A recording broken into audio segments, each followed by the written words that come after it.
আসসালামু আলাইকুম। আমি কাজী হামিদা বানু, পুষ্টিবিদ হিসেবে কর্মরত আছি লাইফ কেয়ার মেডিকেল সেন্টার। আজকে আমরা একটি মজাদার রেসিপি নিয়ে আপনাদের সামনে এসে হাজির হয়েছি। এই রেসিপির নাম হচ্ছে চিকেন অরেঞ্জ কাবাব। নামের সাথে সাথে বোঝা যাচ্ছে এর ভিতরে চিকেন এবং অরেঞ্জের একটি কম্বিনেশন রয়েছে। চিকেন প্রোটিনের একটি ভালো উৎস এবং এই চিকেনের মাধ্যমে আমরা যখন একটি কাবাব খাচ্ছি সেই কাবাবের ভিতরে অনেকগুলো ইনগ্রিডিয়েন্ট একসাথে অ্যাডজাস্ট করা হয়। যখন চিকেনটাকে আমরা মেরিনেট করি বা প্রস্তুত করি সেই সময়টা থেকে শুরু করে এবং খাবারের আগ পর্যন্ত যাতে চিকেনের পুষ্টি গুণাগুণ অক্ষুণ্ণ থাকে সে বিষয়ে অবশ্যই খেয়াল রাখতে হবে। এবং চিকেন কিমা থেকে শুরু করে চিকেনের যে ধরনের আইটেম আমরা এই প্রণালীর ভিতরে ব্যবহার করছি বা এই রেসিপির ভিতরে ব্যবহার করছি সেই বিষয়ের প্রতি অবশ্যই নজরদারি রাখতে হবে যাতে কোনোটারই পুষ্টিগুণ কোনোভাবেই নষ্ট না হয়। চিকেন অরেঞ্জ কাবাব তৈরি করতে বিভিন্ন ধরনের উপকরণ প্রয়োজন রয়েছে। তার ভিতরে আছে আদা বাটা, রসুন বাটা, আছে গোলমরিচের গুঁড়ো। এবং গোলমরিচের গুঁড়ো সম্পর্কে যদি বলতে হয়, এটা খুব ভালো পরিমাপের অ্যান্টিঅক্সিডেন্ট আছে। এর ভিতরে আছে পেপারিন নামক একটি উপাদান যা শরীরের জন্য খুবই উপকারী এবং এটা অ্যাসিড দূর করে। অন্যদিকে আছে আদা বাটা, পেঁয়াজ বাটা। আমরা জানি যে এ ধরনের মশলাগুলো আমাদের শরীরের জন্য খুবই উপকারী। তবে এ ধরনের মশলা দিয়ে তৈরিকৃত খাবার কিভাবে আপনার শরীরকে আরও বেশি স্বাস্থ্যসম্মত রাখবে সেই বিষয়ে আমরা এই রেসিপিতে খুব সুন্দরভাবে জানতে পারবো।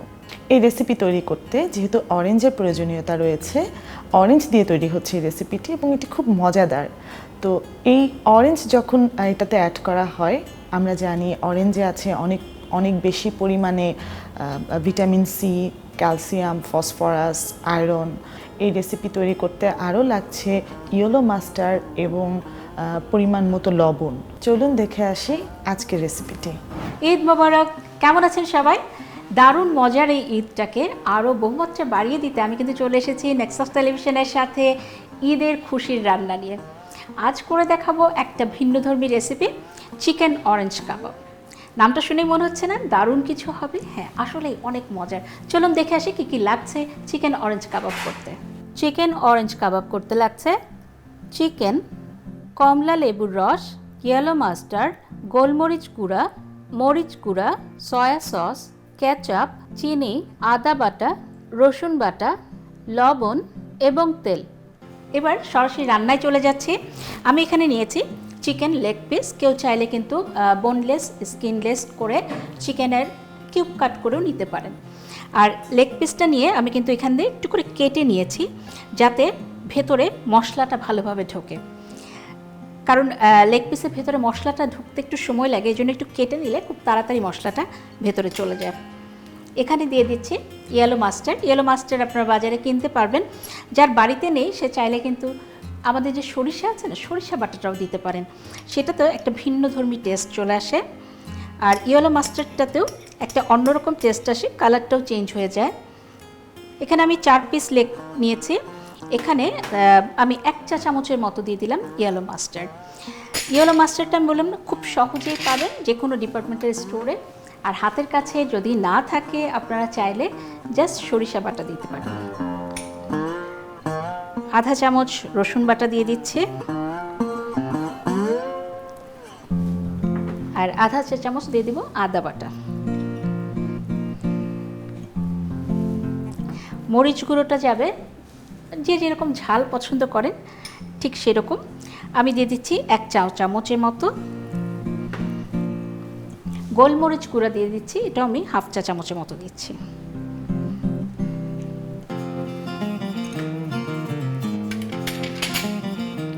সয়া সস দিব 1 টেবিল চামচ।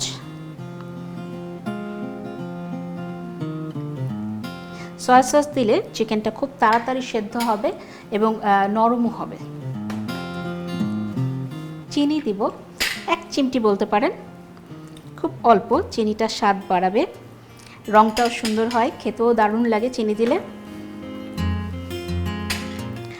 টমেটো কেচাপ অথবা টমেটো সস, যার বাড়িতে যেটা আছে সে সেটা ব্যবহার করতে পারেন। এটা 1 টেবিল চামচের একটু বেশি, প্রায় 2 টেবিল চামচ দিয়ে দিন। আর লবণ স্বাদ অনুযায়ী, যেহেতু সস দেওয়া আছে সয়া সস আর টমেটো সস, লবণটা কিন্তু সসে একটু থাকে, এজন্য স্বাদ অনুযায়ী লবণ দিবেন এবং যার যেরকম দরকার সেটা বুঝিয়ে দিবেন। ব্যাস সব কিছু হলো। এখন কিন্তু আসল জিনিসটা বাকি আছে, যেটা হলো কমলার রস। এখানে কমলা রস করে রাখা আছে, সেখান থেকে আমি 2 টেবিল চামচ দিয়ে দিচ্ছি।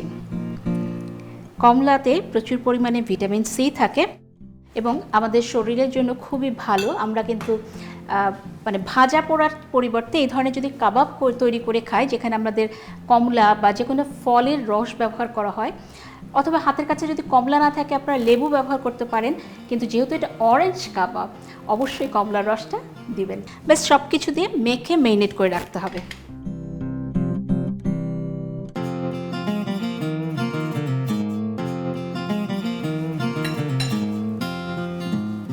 মশলাগুলো ভালো করে মুরগির মাংসের ভিতরে, যেহেতু আমি কেটে দিয়েছি, একটু করে ঢুকিয়ে দিচ্ছি।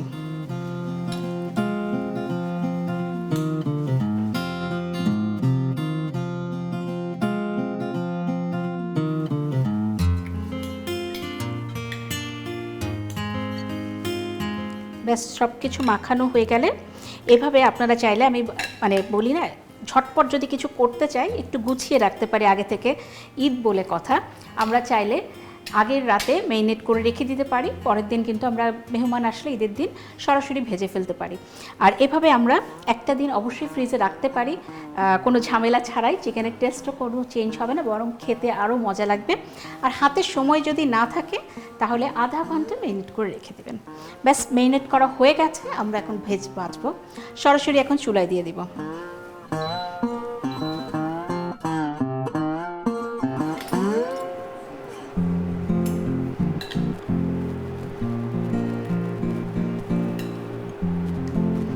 মশলাগুলো দুটো পাশে খুব ভালো মতো লাগিয়ে নিব।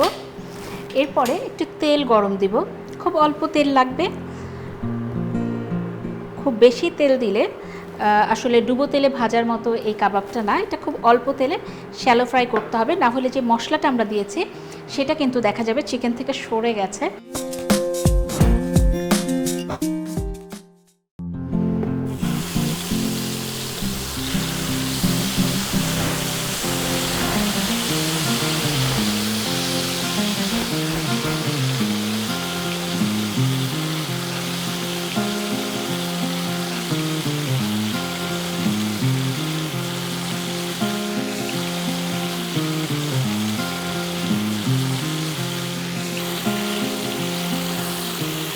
চিকেনটাকে ভালো করে নেড়ে চেড়ে প্রতিটা পাশ ঘুরিয়ে ঘুরিয়ে ভেজে নিতে হবে।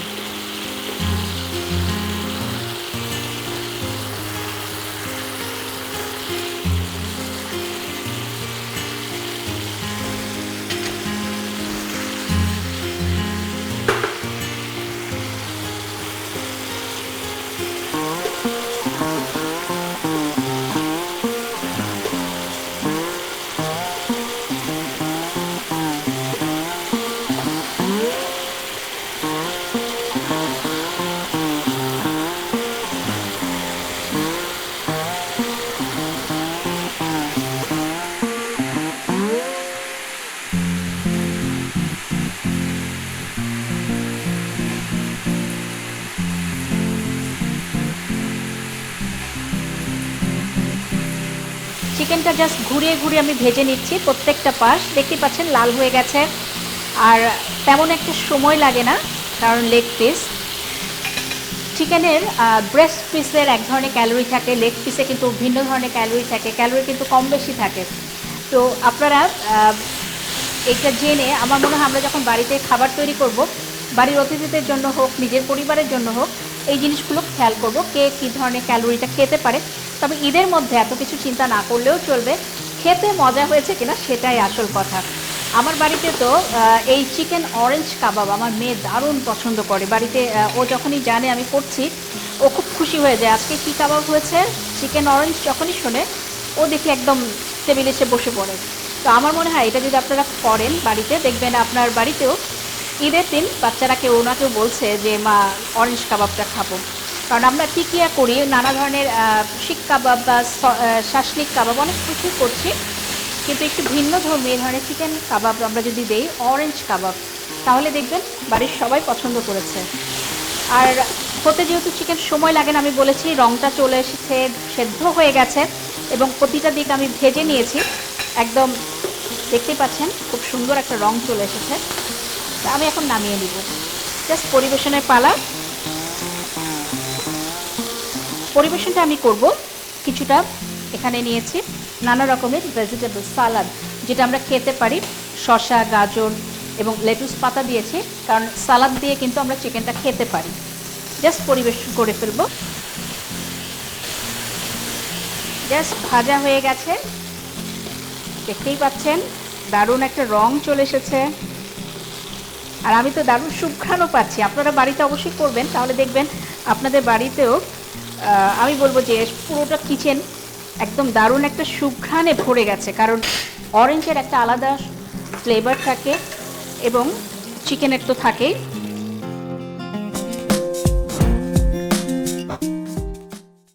খুব সহজেই হয়ে যায়, চট জলদি এই রেসিপিটি। আর দেখতেই পাচ্ছেন চিকেন যেহেতু পরিবেশন করছি, একটু আমি সস দিয়ে পরিবেশন করছি, কারণ সসটা খেতেও ভালো লাগে। আর কিছুটা তিল দিচ্ছি জাস্ট সাজানোর জন্য। বাড়িতে তিল না থাকলে আপনি কিন্তু স্প্রিং অনিয়ন যদি থাকে, স্প্রিং অনিয়ন কুচি করেও দিতে পারেন। কিছু না থাকলে জাস্ট এমনিতেই চিকেন পরিবেশন করতে পারেন। আর একটু লেবুর রস, কারণ চিকেনের সাথে ফ্রেশ লেবুর রস খেলে আরও ভালো লাগে। আমার না চিকেন লেগ পিস দেখলে আমার ছোটো বোনের কথা মনে হয়ে যায়। দারুণ মজার একটা গল্প আছে।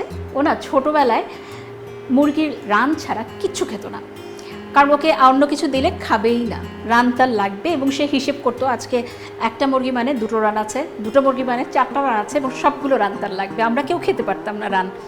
তো ছোটোবেলা থেকে রান না খেতে খেতে এখন আমি রান তো খেতেই পারি না। তখন কি হলো, তখন মনে হলো যে আমার বোনকে কিভাবে রান থেকে বের করা যায়, যে চিকেনের রান ছাড়া অন্য কিছু খাওয়া যায়, পুরো মুরগিটাই আমরা খেতে পারি। দারুণ মজা, প্রত্যেকটা অংশের আলাদা আলাদা একটা টেস্ট আছে। আমি আগেও বলেছি ক্যালোরি কিন্তু ডিফারেন্ট থাকে, রানে একরকম, বুকের মাংসে একরকম। ওকে তখন আমরা রানটার পরিবর্তে আমরা বললাম ঠিক আছে তোমাকে রান খেতে দিব, তুমি যদি একটু করলা ভাজি খাও, কারণ ও ভেজিটেবল একদম মুখে দিত না। এভাবে না ওকে একটু একটু করে করলা খাওয়ানো শেখানো হলো। ওর চিকেনের রানের লোভে করলাটা খেত।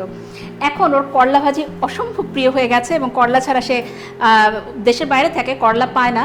বাংলাদেশে আসলে সে কিন্তু করলা খাবেই, মানে তার রেসিপিতে বলবে যে আমার জন্য করলা একটু রাখবে, করলা ভাজি আমি অনেক দিন খাই না। তো রান দেখলে আমার ওই কথাটা মনে হয়। এবং ওর জন্য যেটা হয়েছে চিকেনের রান আমার খেতে গেলে আমার ঠিক আমার ছোটো বোনের কথাটা মনে পড়ে যায়, আজকেও মনে পড়ছে, জন্য আপনাদের সাথে একটু শেয়ার করলাম। তো আমার তো তৈরি হয়ে গেল দারুণ মজার এই চিকেন অরেঞ্জ কাবাব। আপনাদের ভালো লেগেছে আশা করছি, এবং আপনারা বাড়িতে আপনাদের অতিথির জন্য এই ঈদের আনন্দে, ঈদের খুশিতে এই দারুণ মজার একটা রেসিপি কিন্তু আসলে তৈরি করে ফেলতে পারেন। খুব অল্প কিছু ইনগ্রিডিয়েন্টস লাগে, তাই না? দেখে আসলাম আমাদের খুব মজার একটি রেসিপি, চিকেন অরেঞ্জ কাবাব। এই কাবাবটি কারা খাবেন এবং কারা খাবেন না সে বিষয়ে একটু বলতে চাই। যারা কোনো ধরনের অসুবিধা রয়েছেন, যেমন যাদের হাইপার টেনশনটা একটু বেশি বা কার্ডিও সমস্যা আছে, তাদের ক্ষেত্রে আসলে ডিপ ফ্রাই বা তেলে ভাজা খাবারটাকে একটু অ্যাভয়েড করতে হবে এবং পরিমাণটাও থাকবে একজন অভিজ্ঞ ডায়েটিশিয়ান বা আপনাদের যারা ডাক্তার আছেন, যাদেরকে আপনারা রেগুলার চেক আপ করাচ্ছেন, তাদের মাধ্যমে একটু জেনে নেবেন। আর পাশাপাশি যেহেতু এই খাবারটি খুবই মুখরোচকের ক্ষেত্রে একটু মনে রাখতে হবে যে খাবারটা যখনই আমরা গ্রহণ করছি তার পরিমাণটা যেন একটু হলেও কম হয়। অর্থাৎ আমরা যে খাবারটা গ্রহণ করব, এই চিকেন অরেঞ্জ কাবাব, এই কাবাবটি গ্রহণের ক্ষেত্রে একটু সতর্কতা অবলম্বন করা প্রয়োজন।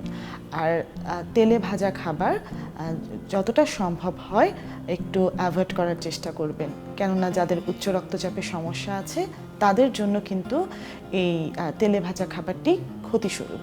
দর্শক মণ্ডলী, আপনারা সবাই সুস্থ থাকুন, ভালো থাকুন, পুষ্টি সমৃদ্ধ খাবারের সাথেই থাকুন।